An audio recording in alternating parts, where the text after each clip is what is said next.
أعوذ بالله من الشيطان الرجيم. بسم الله الرحمن الرحيم. السلام علیکم ورحمۃ اللہ وبرکاتہ۔ سورۃ الاعراف ورس نمبر 172 سے 174۔ ان الحمد للہ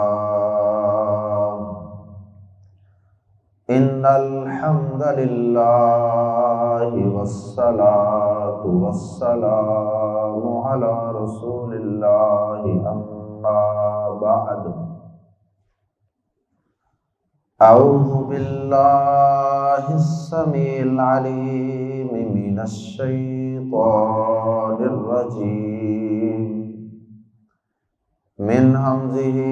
ونفخہ ونفثہ۔ وَإِذْ أَخَذَ رَبُّكَ مِنْ بَنِي آدَمَ مِنْ ظُهُورِهِمْ ذُرِّيَّتَهُمْ وَأَشْهَدَهُمْ عَلَىٰ أَنفُسِهِمْ أَلَسْتُ بِرَبِّكُمْ قَالُوا بَلَىٰ شَهِدْنَا أَن تَقُولُوا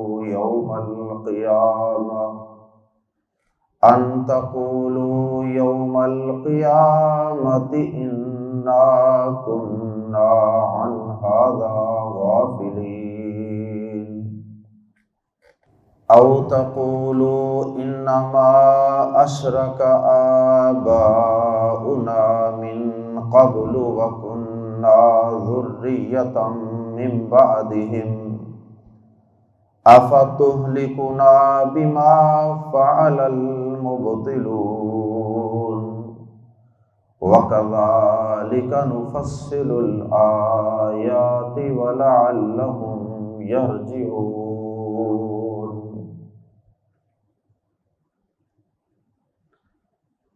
اللہ رب العزت نے انسان کی کامیابی اور اس کی کامرانی عقیدہ توحید کے ساتھ وابستہ کر دی۔ اگر کوئی شخص توحید پر مرتے دم تک کاربند رہے گا تو وہ کل قیامت کے دن کامیاب و کامران ہوگا، اور اگر کوئی شخص شرک کی حالت میں اس دنیا سے رخصت ہو جاتا ہے، اس کا خاتمہ اللہ نہ کرے شرک کی حالت میں ہوتا ہے، بغیر توبہ کے مر جاتا ہے، تو اس کی کسی صورت میں بھی نجات ممکن نہیں۔ اب اللہ رب العزت تو یہی چاہتے ہیں کہ اس کے بندے راہ توحید کو اختیار کریں، شرک سے گریز کریں، شرک سے اپنے آپ کو بچا لیں۔ اللہ رب العزت نے اپنے بندوں کو توحید سکھانے کے لیے، سمجھانے کے لیے، ان کے ذہنوں میں اتارنے کے لیے اور شرک سے نفرت دلانے کے لیے کئی ایک انتظامات کیے، جن میں سے ایک انتظام کا تذکرہ اللہ رب العزت نے آیات زیر تفسیر میں کیا، اور وہ یہ ہے کہ اللہ رب العزت نے انسانوں کو پیدا کرنے سے پہلے اللہ پاک نے جتنی آگے انسانیت کی تخلیق کا مادہ رکھا تھا، منی سپرم رکھا تھا، اللہ پاک نے اس کو آدم علیہ السلام کے بیٹوں کی صلبوں پشتوں سے نکال کر اللہ پاک نے ان سے یا تو عہد و پیمان لیا، یا اللہ پاک نے ان کی فطرت میں یہ بات داخل کر دی، جیسے کچھ سافٹ ویئر کسی کمپیوٹر میں انسٹال کیا جاتا ہے۔ اللہ پاک نے آدم علیہ السلام کے بیٹوں سے ان کی پشتوں میں سے ان کی اولادوں کو نکالا اور ان کے اندر یہ سافٹ ویئر انسٹال کر دیا، ان کی فطرت میں یہ بات رکھ دی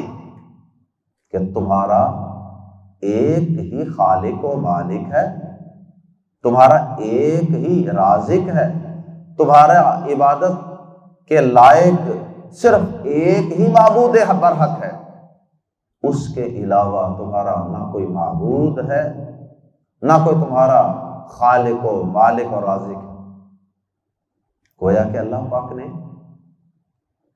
آدم علیہ السلام کی ذریت میں یہ بات فطرتاً رکھ دی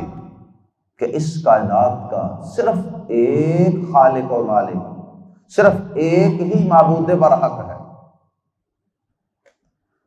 اللہ اکبر۔ یہی بات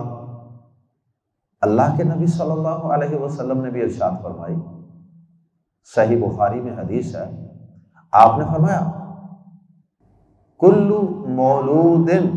یولد علی الفطرہ، یا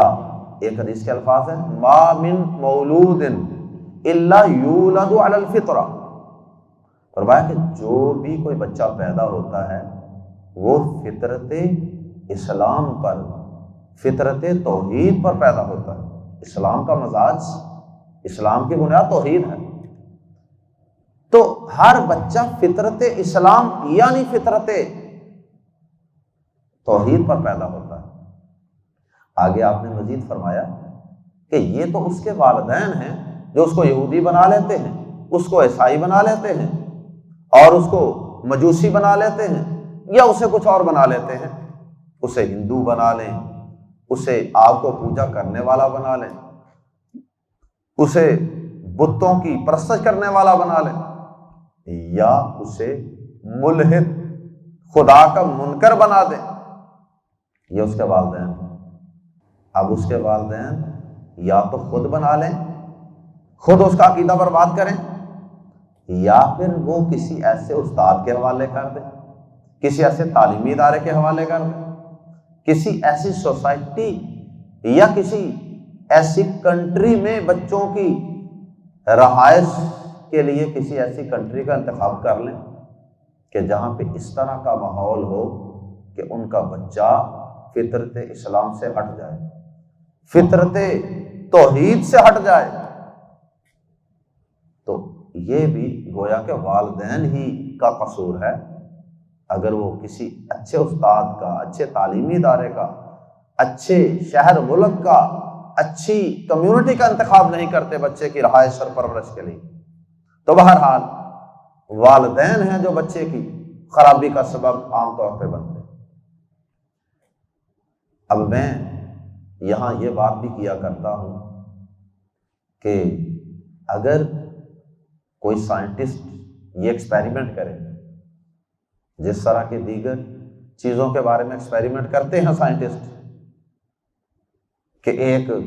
جار کے اندر کچھ لیونگ اینیملز لے لیں، کچھ میں نان لیونگ اینیملز لے لیں، پھر ان کو بند کر دیں، پھر ان کو اتنی دیر رکھیں، اور اس طرح کے دیگر ایکسپیریمنٹس کرتے رہتے ہیں سائنسدان، ریسرچز کرتے ہیں۔ اگر کوئی سائنٹسٹ یہ ریسرچ بھی کرے کہ وہ 10 15 20 بچوں کو جو نیولی بورن بیبیز ہوں ان کو لے، اور پھر وہ سائنٹسٹ ان بچوں کو کسی ایسی سوسائٹی میں رکھے جہاں پہ سب لوگ مواحد، یہاں سب لوگ ایک اللہ کو ماننے والے، اس کے سامنے رکوع سجدے قیام کرنے والے، اس کے نام کی نظر نیاز دینے والے، اللہ کے علاوہ نہ وہ کسی کے سامنے جھکتے ہیں اور نہ وہ اللہ کے علاوہ کسی اور کے سامنے اپنی پیشانی جھکاتے ہیں، نہ ہاتھ اٹھاتے ہیں۔ تو وہ بچے جب جوان ہو جائیں گے تو وہ سارے کے سارے بچے اصحاب کہف کی طرح اور اصحاب محمد رسول اللہ صلی اللہ علیہ وسلم کی طرح توحید والے ہوں گے، کوئی ایک بچہ بھی شرک والا نہیں ہوگا۔ تو یہ سائنٹیفکلی بھی قرآن مجید کی ان آیات کی ویریفیکیشن ہو سکتی ہے۔ واقعی اللہ پاک نے آدم علیہ السلام کی اولاد کی فطرت میں ان کے اندر، ان کی روحوں کے اندر یا ان کے منی سپرم کے اندر یہ سافٹ ویئر فٹ کر دیا تھا کہ اس کائنات کا خالق، مالک، رازق، اولاد دینے والا، اولاد نہ دینے والا، صحت کا مالک، شفا کا مالک، بیماری کا مالک اور کرنے والا، بگڑی بنانے والا، وہ صرف ایک اللہ۔ تو اللہ رب العزت نے آیات زیر تفسیر میں انسان کی اسی فطرت کا تذکرہ کیا۔ اللہ رب العزت نے گویا کہ انسان اگر کسی پیغمبر سے ملاقات نہ بھی کر سکے، اس کے پاس کسی پیغمبر کی تعلیمات فرض کریں نہ بھی پہنچ سکیں، اس تک کوئی آسمانی کتاب نہ بھی پہنچ سکے، تو یہ اگر اپنی اس فطرت سلیمہ، اپنے اس فطرتی مزاج اور اس فطرت کی وجہ سے یہ اللہ کی توحید کو اور اپنے پیدا کرنے والے کو پا سکتا ہے۔ اللہ اکبر۔ اللہ پاک نے کیونکہ اس کی اپنی باڈی میں، اپنے جسم میں ہی اپنے وجود کی نشانیاں رکھ دی اور دلائل رکھ دی، اور اللہ پاک نے اس کے علاوہ انسان کے یعنی ایک اور دوسرا انتظام انسان کو توحید سکھانے کے لیے یہ پوری کائنات کے اندر ایسی نشانیاں پیدا کر دی ہیں، اپنے وجود کی ایسی قدرتیں پیدا کر دی ہیں اور اپنی توحید کے ایسے دلائل پیدا کر دیے ہیں کہ اگر انسان ان پہ بھی غور و فکر کرے، اپنی باڈی، اپنے جسم، اپنی فطرت، اپنی روح سے اور اپنے اندر اس انسٹالڈ سافٹ ویئر سے باہر نکل کے، آنکھ کھول کے، بڑا ہو کے، جوان ہو کے، اگر وہ سورج، چاند، ستاروں، ہواؤں، بادلوں، موسموں، پھولوں پہ بھی، فصلوں پہ اور باغات پہ، دریاؤں پہ، ندیاں، نالے، پہاڑ، ستارے، زمین کے اندر پانی، ہواؤں کا چلنا، جانور، کشتیوں کا چلنا، ان ساری چیزوں پہ بھی اگر یہ غور و فکر کرے گا، پھر بھی یہ اس نتیجے پہ پہنچ جائے گا کہ ربنا ما خلقت ھذا باطلا، اے اللہ تو نے اس کائنات میں کوئی چیز بھی بے مقصد پیدا نہیں کی۔ اللہ اکبر۔ اللہ پاک سورہ حامیم سجدہ میں فرماتے ہیں سنوریہم آیاتنا فی الآفاق، ہم عنقریب انسانوں کو اپنے وجود اور اپنی توحید کی نشانیاں دکھائیں گے، فی الآفاق، زمین و آسمان کے کناروں میں، یعنی اس کے ارد گرد کائنات میں پھیلی ہوئی نشانیاں دکھائیں گے، وفی انفسہم، اور ان کی اپنی باڈی، اپنے جسم، اپنی روح کے اندر بھی نشانیاں توحید کی دکھائیں گے۔ وہی جو فطرت اللہ نے جس پر انسان کو پیدا کیا وہ، یا پھر انسان کی باڈی کے اندر اللہ تعالیٰ کی قدرت کی جو دلیلیں ہیں کہ اتنے سسٹم کام کر رہے ہیں۔ فرمایا وفی انفسہم، اور ان کی باڈیوں میں بھی، حتیٰ یتبین لہم انہ الحق، یہاں تک کہ ان پر یہ بات واضح ہو جائے گی کہ بے شک اللہ ہی معبود برحق۔ اور دوسرے مقام پہ سورہ ذاریات کے اندر اللہ پاک فرماتے ہیں وَفِي الْأَرْضِ آیَاتٌ لِلْمُوقِنِينَ، زمین کے اندر بھی یقین کرنے والوں کے لیے، ماننے والوں کے لیے بے شمار نشانیاں۔ وَفِي أَنفُسِهِمْ، اور ان کی اپنی جانوں، ان کے اپنے روحوں، اپنے جسموں کے اندر بھی بہت سی نشانیاں ہیں۔ افلا تبصرون، کیا تم دیکھتے نہیں؟ کیا تمہیں یہ نشانیاں نظر نہیں آتی؟ تو آیات زیر تفسیر جو ہیں، ان کا ایک مفہوم تو علماء کرام کی ایک بڑی جماعت نے یہ بیان کیا ہے، جس کا میں نے خلاصہ آپ کے سامنے عرض کیا ہے۔ امام ابن تیمیہ رحمہ اللہ اور امام ابن قیم رحمہ اللہ اور بھی بڑے بڑے مفسرین نے بھی ایک تو ان آیات کی یہ تفسیر کی ہے کہ اللہ پاک نے عقیدہ توحید انسان کی فطرت میں رکھ دیا ہے، کوئی پیغمبر بھی نہ آتا تو انسان توحید کو پہچان سکتا، اور یہ اللہ پاک نے اس لیے بھی کیا کہ کل قیامت کے دن کوئی شخص یہ اعتراض نہ کر دے اللہ کی بڑی عدالت کے اندر کہ یا اللہ مجھے تو کوئی پیغمبر ملا ہی نہیں تھا، میرے تک تو کسی پیغمبر کی تعلیمات ہی نہیں پہنچی تھی۔ حالانکہ اللہ پاک کی پیغمبروں کی تعلیمات بھی تقریباً ہر انسان تک پہنچ جاتی ہے، یہ اللہ پاک کی رحمت ہے۔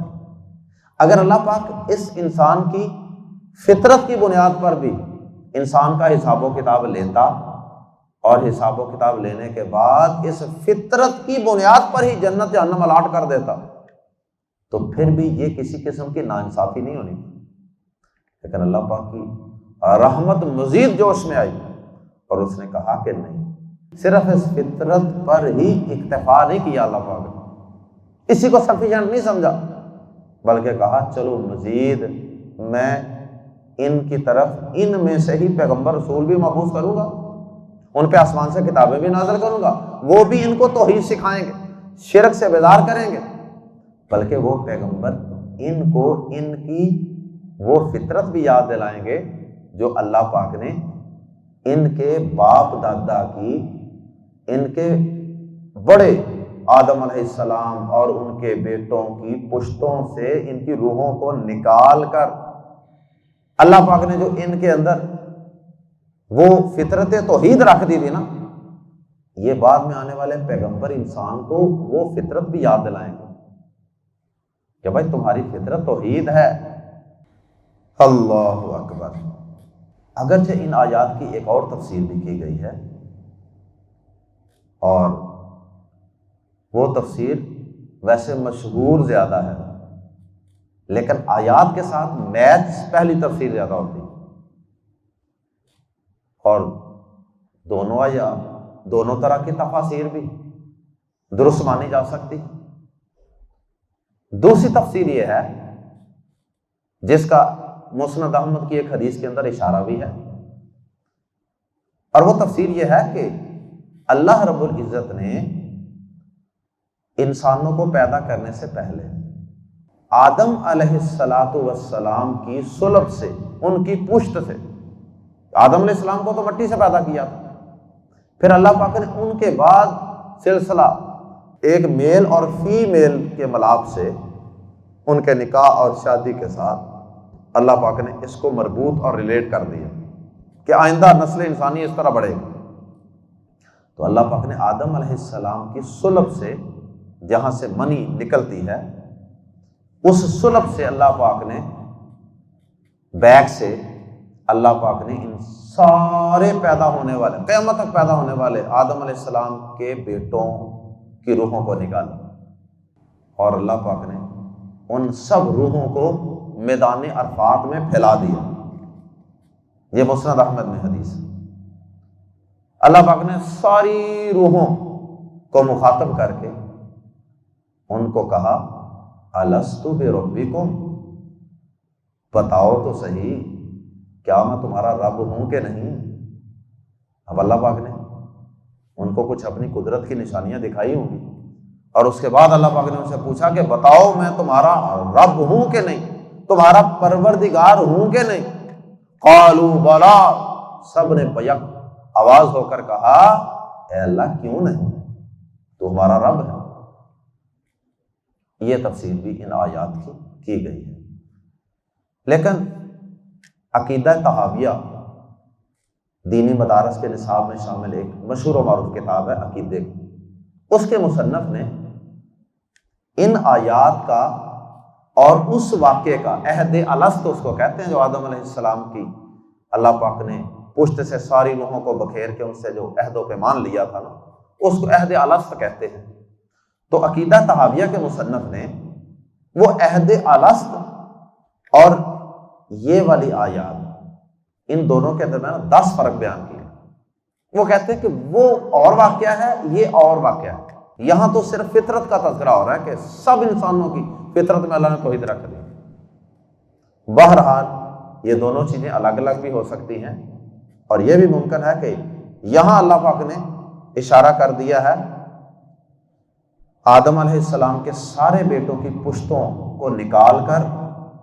ان سے عہد و پیمان لینے کا، اور حدیث کے اندر تذکرہ ہے آدم علیہ السلام کی پشت سے ساری روحوں کو نکال کر ان سے عہد و پیمان لینے کا۔ آئیے قرآن مجید کے الفاظ میں پڑھتے ہیں وَإِذْ، اور جب، اخذ نکالا، اخذ کرنا، لینا، نکالنا، وَإِذْ اخذ، اور جب نکالا، اور ربک، تیرے رب نے، من سے، اور میم زیر نون، من نون ساکن ہے، نون ساکن کے بعد اگر اگلا حرف با ہو تو پھر وہ نون ساکن میم میں بدل جاتا ہے، چھوٹی سی میم اوپر لکھی ہے، من بنی نہیں پڑھیں گے بلکہ مم بنی، اور یہ آٹومیٹیکلی تبدیل ہو جاتی ہے آواز انسان کی، مم بنی آدم، آدم کے بیٹوں سے، وَإِذْ أَخَذَ رَبُّكَ مِن بَنِي آدَمَ، اور جب تیرے رب نے آدم کے بیٹوں سے نکالا، یعنی آدم علیہ السلام کا تذکرہ نہیں ہے یہاں بلکہ آدم علیہ السلام کی اولادوں کا تذکرہ ہے، وَإِذْ أَخَذَ رَبُّكَ مِن بَنِي آدَمَ، اور جب تیرے رب نے آدم کے بیٹوں سے نکالا، من ظہورہم، ان کی پشتوں سے، ظہر ان کی جمع ظہور، پشت، بیک، من ظہورہم، ان کی پشتوں میں سے، کس کو نکالا؟ ذریتہم، ان کی اولادوں کو، آدم کے بیٹوں کی پشتوں سے ان کی اولادوں کو نکالا۔ اب وہ کتنے بیٹوں کی اولادوں سے نکالا، کتنے بیٹوں کی پشتوں سے نکالا، یہ اللہ بہتر جانتے ہیں، سب سے نکالا یا چند بیٹے جو تھے پہلی جنریشن تھی ان سے نکالا، یا کتنی جنریشن سے نکالا، یہ اللہ بہتر جانتے ہیں۔ وَأَشْهَدَهُمْ، اور انہیں گواہ بنایا، وَأَشْهَدَ، اور اس نے گواہ بنایا، ہم انہیں، یہ شروع میں جو شاہدہ جو ہے نا، سین ہا دا دال، یہ شہادت کا روٹ ورڈ ہے، اس کے شروع میں یہ جو حمزہ لگا نا، الف زبر آ، اس کو حمزہ کہتے ہیں، یہ لگنے سے اس میں گواہی دینے کی بجائے گواہی لینے کا معنی پیدا ہو گیا، لازم سے متعدی بن گیا۔ اشہدہ، گواہ بنایا، ہم انہیں، واشہدہم، اور انہیں گواہ بنایا، علی انفسہم، ان کی جانوں پر، ان کی جانوں پر گواہ بنایا، الستو، گواہ بنا کے کیا بات سمجھائی، یعنی انہیں کہا، گواہ اس لیے اس طرح بنایا کہ ان کے سامنے یہ کام کیا، الستو، کیا نہیں میں، کیا لستو، نہیں میں، یہ لیسا سے نکلنے والا ایک لفظ ہے،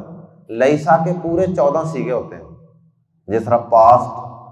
ماضی اور مضارع کے عربی زبان میں صیغے ہوتے ہیں نا 14، یہ اسی طرح لیسا کے بھی صیغے ہوتے ہیں، تو لیسا اس نے نہیں کیا، اور لستا، تو نے نہیں کیا، لستو، میں نے نہیں کیا، تو اسی طرح لستو، میں نے نہیں کیا، لستو، الگ ہے کیا، لستو، میں نہیں، بھی، واقعی، یہ بازر بھی لستو کے اندر زور پیدا کرنے والے کے لیے ہے، الستو، کیا میں نہیں ہوں، اور ربکم، تمہارا رب، الیسا بربکم، کیا میں تمہارا رب نہیں ہوں، قالوا، انہوں نے کہا، بھلا کیوں نہیں، شہدنا، ہم نے شہادت دی، انہوں نے کہا کہ ہم نے شہادت دی کہ واقعی تمہارا رب ہے۔ اب یہاں ایک سوال پیدا ہوتا ہے بعض لوگوں کی طرف سے، یا ذہن میں یہ خیال آتا ہے کہ اللہ پاک نے یہ شہادت کس وقت لی تھی، ہمیں تو یاد ہی کوئی نہیں، یہ فطرت میں جب توحید رکھی اللہ پاک نے، یا آدم علیہ السلام کی روحوں سے ساری روحوں کو نکالا، یا ان کے بیٹوں کی پشتوں سے ساری روحوں کو نکالا، تو اللہ پاک نے یہ گواہی لی، تو گواہی دینے والے کو یاد ہوتی ہے۔ اس کا ایک جواب تو یہ ہے کہ ہمیں نہیں یاد، دنیا میں بھی تو ہم بڑا کچھ بھول جاتے ہیں، اگر نہیں یاد تو کوئی بات نہیں، اللہ پاک ہمیں یاد دلا رہے ہیں کہ میں نے تم سے یہ گواہی لی تھی، اور تم نے مجھے یہ گواہی دی تھی، اور تمہاری اپنی باڈی، تمہارا جسم، تمہاری روح، تمہاری فطرت یہ گواہی دے گی کہ واقعی میں نے تم سے یہ وعدہ لیا تھا اور تم نے یہ گواہی دی تھی۔ ایک تو یہ جواب۔ دوسرا یہ ہے کہ ضروری نہیں ہوتی کہ گواہی وہ زبان سے ہی ہوتی ہے۔ گواہی یا کوئی بات بعض اوقات زبان قال سے کہی جاتی ہے، یعنی کہہ کر، اور بعض اوقات کوئی بات زبان حال سے کہی جاتی ہے۔ جیسے ایک بندے کو بہت بھوک لگی ہے، بار بار وہ گر رہا ہے، بار بار وہ کھانے والا منہ بنا رہا ہے، برتن سیدھے پدرے کر رہا ہے، تو سمجھ آ جاتی ہے نا۔ اب وہ زبان نے قال کا مطلب ہوتا ہے کہہ کر، زبان نے قال سے نہیں کچھ کہہ رہا، وہ زبان حال سے کہہ رہا ہے کہ مجھے بھوک لگی۔ ایک بندہ یا ایک بچہ گھر آتا ہے، کپڑے اس کے گندے ہیں، کیچڑ سے بھرے ہوئے ہیں، وہ زبان سے نہ بھی بتائے تو زبان حال سے تو وہ یہ گواہی دے رہا ہوتا ہے نا کہ میں کہیں کیچڑ وغیرہ کے اندر سے گزر کے آیا ہوں، کپڑے پھٹے ہوں اور منہ پہ جگہ جگہ نشان ہوں، چوٹیں ہوں، سرخ ہو چہرہ، تو وہ زبان سے نہ بھی بتائے تو اس کی حالت یہ گواہی دے رہی ہوتی ہے جو کسی سے لڑ کے آئے۔ اور اس کی دلیلیں قرآن مجید میں اور بھی کہی، مثلا تو اللہ پاک نے سورۃ العادیات کے اندر فرمایا، قسمیں کھانے کے بعد فرمایا ان الانسان لربہ لکنود وانہ علی ذلک لشہید، یقیناً انسان اپنے رب کا واقعی بڑا ناشکرا ہے اور وہ اس پر گواہ ہے۔ تو کیا کوئی انسان زبان سے گواہی دیتا ہے کہ میں اللہ کا ناشکرا ہوں؟ زبان سے گواہی نہیں ہے، یہ اس کی حالت وہ بتا رہی ہوتی ہے خود کہ اللہ نے ہر نعمت عطا فرمائی ہے، گاڑیاں، کاریں، کوٹھیاں، دولتیں، فیکٹریاں، اولادیں، ہر چیز دی ہے، لیکن اذان ہوتی ہے ڈرائنگ روم میں LCD پہ ڈرامہ، فلم، میچ اور نیوز لگا کے بیٹھا ہوا ہے، اذان اس کے لیے کوئی معنی ہی نہیں رکھتی، وزن ہی نہیں رکھتی، مسجد میں جا کے اللہ کے سامنے سجدہ ریز ہونے کا تیار نہیں، تو یہ ناشکرا ہے نا۔ اس کے پاس بڑا مال ہے لیکن کسی غریب مسکین پہ اللہ کی راہ میں مال خرچ کرنے کے لیے تیار نہیں، تو یہ اس کی حالت بول بول کے بتا رہی ہے، یہ زبان حال سے گواہی دے رہا ہے کہ میں ناشکرا ہوں۔ ایسے ہی ضروری نہیں کہ اللہ پاک نے انسانوں کی روحوں کو آدم علیہ السلام کے بیٹوں کی پشتوں سے نکال کر جب ان کے اندر یہ فطرت رکھی تھی، فطرت توحید، اور اللہ پاک نے ان سے کہا تھا کہ میں تمہارا رب نہیں ہوں، تو انہوں نے یہ گواہی دی تھی کہ ہاں تو ہمارا رب ہے۔ ضروری نہیں کہ وہ بول کر ہی گواہی دی گئی ہو، ممکن ہے کہ ان کی عاجزی، اللہ کے سامنے بے بسی، اسی چیز کو اللہ پاک نے کہا ہو کہ تم نے اس وقت اپنی زبان حال سے یہ کہا تھا کہ تو ہمارا رب ہے، جب میں نے تمہارے اندر توحید کو ودیت کر دیا تھا، انسٹال کر دیا تھا تمہاری روح کے اندر توحید کو۔ قالوا بلا شہدنا، تو انہوں نے کہا کیوں نہیں ہم گواہی دیتے ہیں، بلا کیوں نہیں، وائی ناٹ، شہدنا ہم نے شہادت دی، ان تقولوا، اب اللہ پاک آگے اس فطرت کے اندر توحید کو رکھنے کا لاجک بیان کر رہے ہیں۔ ان تقولوا، یہ اصل میں تھا اللہ تقولوا، اردو میں جب ترجمہ کریں گے پھر ہمیں لا کی ضرورت محسوس ہوگی۔ ان، اگر لا نہیں بھی لگانا تو اردو میں ویسے ترجمہ کر لیں، ان کہیں ایسا نہ ہو کہ تقولوا تم کہو، یوم القیامت، قیامت کے دن، انا بے شک ہم، کننا تھے ہم، یہ کانا سے نکلنے والا ایک لفظ ہے، کننا، کنتو میں تھا، کنتا تو تھا، کننا ہم تھے، انا کننا بے شک ہم تھے، ان سے ہاذا یہ، ان ہاذا اس سے، غافلین غافل، کہیں یہ نہ ہو کہ کل قیامت والے دن تم کہہ دو کہ یا اللہ ہم تو اس رسول سے غافل تھے یا اس قرآن سے غافل تھے، ہمیں تو پتہ ہی نہیں یہ کہاں آیا تھا، کب پیغمبر آیا تھا، کیا قرآن اترا تھا، ہم تو اس سے غافل تھے، ہمیں تو پتہ ہی نہیں تھا اس دین کا۔ او تقولو، یا تم کہو، یا یہ کہو، انما صرف اشرکا، شرک کیا تھا، آباؤنا، ہمارے باپ دادا نے، من قبل، اس سے پہلے، وَكُنَّا، اور تھے ہم، ذُرِّيَّةً، ایک نسل، اولاد تھے ہم، ان کی ایک نسل تھے، من بعدہم، ان کے بعد۔ کہیں تم یہ نہ کہہ دو کہ یا اللہ ہمیں تو اس قرآن کا نہیں پتا، ہمیں تو اس پیغمبر کا نہیں پتا، ہمیں تو اس توحید کا نہیں پتا تھا، اور ہمارے باپ دادا شرک کرتے آ رہے تھے، تو ہم ان کی اولاد تھے، ان کی نسل تھے، ذریت تھے، تو صاف سی بات ہے کہ ہم نے بھی تو پھر وہی شرک کرنا تھا، ان کی دیکھا دیکھی ہم بھی شرک کرنے لگ گئے۔ اللہ پاک کہتے ہیں اس لیے میں نے تمہاری فطرت کے اندر توحید رکھ دی، تم باپ دادا کی گمراہی کو بطور عذر، ایکسکیوز پیش نہ کر سکو قیامت کے دن کہ جی ہمیں کیا پتا ہے۔ اور ایسا ہی ہوتا ہے نا، باپ دادا کو دیکھ کے انسان زیادہ تر کام کرتا ہے، وہی عقیدہ اختیار کر لیتا ہے جو باپ دادا کا، لیکن اللہ پاک نے انسان کی فطرت میں جو چیز رکھی ہے نا اسے استعمال کرنا چاہیے، فطرت کو جگا کے رکھیں، پتہ چلے کہ ہمارے آباء و اجداد درست راستے پہ جا رہے ہیں یا نہیں، تاکہ ہم گمراہ ہونے سے بچ جائیں۔ ثابت ہوا کل قیامت کے دن یہ عذر کسی کام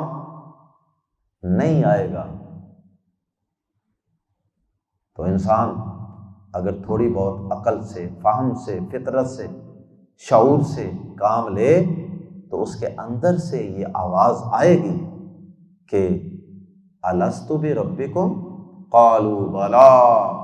کس کائنات میں اللہ کے علاوہ کوئی عبادت کے لائق نہیں، کوئی معبود برحق نہیں ہے۔ اللہ اکبر۔ آفا تو کیا، کیا، فا تو، آفا تو کیا، تہلکو، تو ہلاک کرتا ہے۔ مزید قیامت والے دن ایسے لوگ یہ کہیں گے یا اللہ آفا تو کیا، تہلکو، تو ہلاک کرتا ہے نا ہمیں، بازر بھی اس وجہ سے، ما جو فعل کیا، المبتلون، اہل باطل نے، یعنی ہمارے باپ دادا وہ باطل تھے، باطل پرست تھے، وہ شرک کرنے والے تھے، وہ گمراہ تھے، تو یا اللہ کیا تو ان کی وجہ سے ہمیں ہلاک کر رہا ہے، ہمیں جہنم میں پے کر، ہمارا کیا قصور ہے، ہمارے باپ دادا غلط کرتے تھے، ہم بھی ان کے پیچھے چل پڑے۔ تو اللہ پاک کہتے ہیں اس لیے میں نے تمہاری فطرت میں توحید رکھ دی کہ اگر تم کسی بت قدا کے اندر بھی پیدا ہو جاؤ، تم کسی ایسے علاقے میں پیدا ہو جاؤ جہاں 1 کروڑ نہیں کئی کروڑ معبودوں کی پوجا ہو رہی ہے،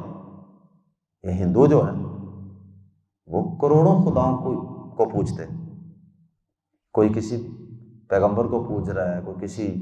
درخت کو پوج رہا ہے، کوئی کسی حجر کو، کسی شجر کو، لیکن اللہ پاک نے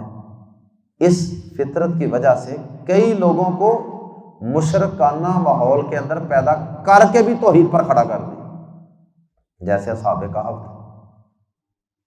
سارا علاقہ شرک سے بھرا ہوا تھا، چند نوجوان وہاں سے نکلے، یار یہ ہماری قوم کیا کرتی ہے، یہ بتوں کی پوجا کرتی ہے، بھلا یہ بات ہے کرنے والی، کھڑے ہو گئے توحید پر، چھوڑ دیا سب کو، ہجرت کر کے وہاں سے اپنا ایمان بچانے کا۔ ابراہیم علیہ السلام کو دیکھ، بچپن سے جب پیدا ہوئے ہیں باپ بت گڑتا تھا گھر میں بیٹھ کے، بتوں کے اندر کھیلتے رہے ہوں گے، جوان ہوئے ہوں گے، لیکن اللہ پاک نے کھڑا کر دیا، تو اس کی سمجھ عطا فرما دی۔ ابا جی کدھر جا رہے ہیں آپ؟ نبوت و رسالت ملنے سے پہلے بھی ابراہیم علیہ السلام سورج چاند ستارے ان پہ غور کرتے، بتوں پہ غور کرتے کہ یہ چیزیں رب نہیں ہو سکتی، یہ تو غائب ہو جاتی ہیں، یہ تو کمزور ہیں۔ اللہ اکبر۔ وَكَذَلِكَ، اور اسی طرح، نُفَصِّلُ الْآيَاتِ، نُفَصِّلُ، فصل یفصل تفصیل، نُفَصِّلُ، ہم کھول کھول کر بیان کرتے ہیں، یفصل وہ کھول کھول کر بیان کرتا ہے، تفصل تو کھول کھول کر بیان کرتا ہے، افصل میں کھول کھول کر بیان کرتا ہوں، نفصل ہم کھول کھول کر بیان کرتے ہیں، وَكَذَلِكَ نُفَصِّلُ الْآيَاتِ، اور اسی طرح ہم کھول کھول کر بیان کرتے ہیں آیات کو، قرآن کی آیات ہم اسی طرح کھول کھول کر بیان کرتے ہیں، وَلَعَلَّهُمْ اور تاکہ وہ یرجعون پلٹ آئیں توحید کی طرف، اسلام کی طرف۔ اللہ پاک نے جس فطرت پر ان کو پیدا کیا تھا کہ اس فطرت کی طرف پلٹ آئیں۔ تو اللہ پاک کہتے ہیں اس وجہ سے ہم اپنی آیات کو توحید سکھانے کے لیے کھول کھول کر بدل بدل کے انداز سٹائل بدل بدل کے بیان کرتے ہیں۔ اللہ ہم سب کو زندہ رکھے تو اسی توحید پہ، اللہ ہمیں موت عطا فرمائے اسی توحید پہ عطا فرمائے۔ اللہ ہمیں اور ہماری سب قیامت تک آنے والی تمام نسلوں کو اللہ اس شرک سے محفوظ فرمائے، اور اللہ ہم سب کو اپنی اس فطرت پر قائم رہنے کی توفیق عطا فرمائے۔ جزاکم اللہ خیر، احسن الجزاء۔ السلام علیکم ورحمۃ اللہ وبرکاتہ۔ سبحانک اللہم وبحمدک، اشہد ان لا الہ الا انت، استغفرک واتوب الیک۔